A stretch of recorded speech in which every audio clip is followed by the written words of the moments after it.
मराठा समाजातल्या तरुणांना व्यवसाय करण्यासाठी आर्थिक पुरवठा व्हावा या हेतूने चालवल्या जाणाऱ्या अण्णासाहेब पाटील आर्थिक विकास महामंडळात मोठा घोटाळा झाल्याचं समोर आलंय। मराठा समाजाच्या योजनांना ट्रॅक्टर डीलर्सचा विळखा पडल्याचं चित्र आहे। महामंडळाकडून आर्थिक पुरवठा घेऊन इतर व्यवसाय सुरू करण्याऐवजी तब्बल 70,000 ट्रॅक्टर्सची खरेदी झाल्याचं उघड झालंय। शेतकऱ्यांकडील जुने ट्रॅक्टर घेऊन डीलरने नवे ट्रॅक्टर दिल्याचं समोर आलंय। 70,000 ट्रॅक्टरसह 30,000 कारचीही खरेदी झाल्याची माहिती आहे।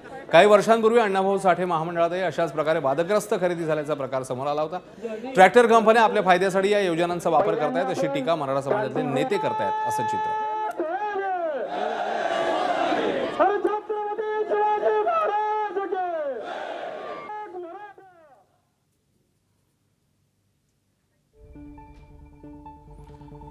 तर याविषयी आम्ही अण्णासाहेब पाटील आर्थिक विकास महामंडळाचे अध्यक्ष नरेंद्र पाटील यांच्याशी बातचीत केली तेव्हा त्यांनी नेमकं काय म्हटलं ते बघूया।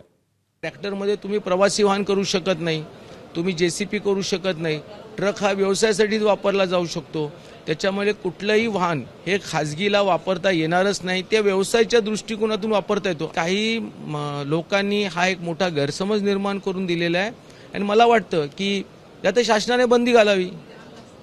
माझं काय म्हणणं आहे, जर शासनाने बंदी घालावी मग कोण ना कोणतरी याच्यामध्ये खरं शासन कोण ठरवू शकतं का तुम्ही कुठला व्यवसाय करायचा? एमडी ठरवू शकत नाही ना। म्हणून काय झालंय, महामंडळाच्या एमडीने एक प्रकारचा चुकीचा संदेश दिला की हे महामंडळ ट्रॅक्टर योजना आहे हे साफ चुकीचं आहे।